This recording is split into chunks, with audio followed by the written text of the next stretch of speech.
In this video, we're going to start your lesson on trigonometry, but I wanted to see first how much stuff you actually recognized before I went on here. Alright, let's start with this. First of all, obviously you know this is a circle, and this came from Euclid Book 1, proposition number 1. Okay? And you should by now recognize that if you have a point here, which is D, and it's touching the circumference of the circle, and you have this point A, and you have a line segment DA, and A is the center of this circle, then line segment DA is a radius of the circle. Okay? Also, the radius AB is a radius of the circle. But let's say we extend DA out to here. Well, now you've got the diameter of the circle. So, you should already know that this is the diameter of the circle, this is a radius of the circle, this is also the radius of the circle. And this line here is equal in size to this line here. And you should know all of this because at the very beginning of Euclid's Elements, I talked about all this. I talked about diameter. I talked about radius. I talked about how all radii of a circle are equal.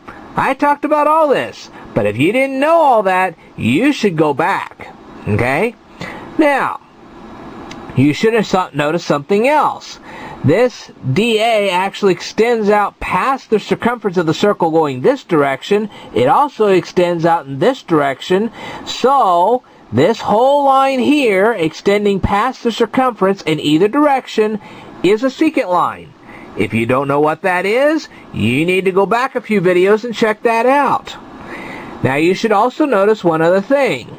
You have a line here, it starts at B, goes to C, keeps right on going this way, comes right down here this way, and this whole line touches this circle at exactly 1 point.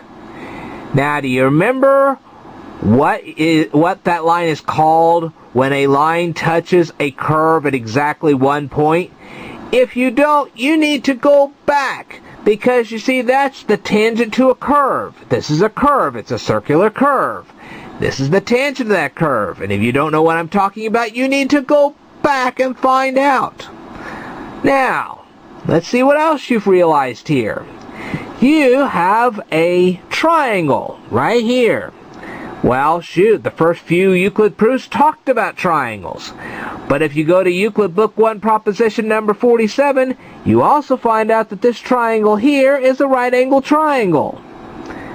And because it's a right-angled triangle, it has an acute angle right over here.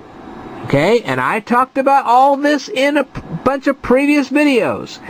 The right-angled triangle was talked about in Euclid Book 1, proposition number 47, which was the Pythagorean theorem. But of course, you don't remember that because you didn't watch that video, right? Well, you should have. So all of this should be known to you by now, before we even go on with our discussion of trigonometry. Alright, I'm going to cover the rest of this in a future video.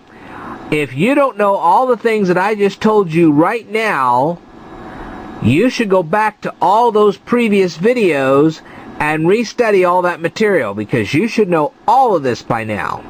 The only way you're ever going to understand trigonometry is to know everything I just told you and to know what I'm about to tell you next. Okay? So, go back, study, then come back and go to the next lesson. I'll tell you more in a future video, so stay tuned.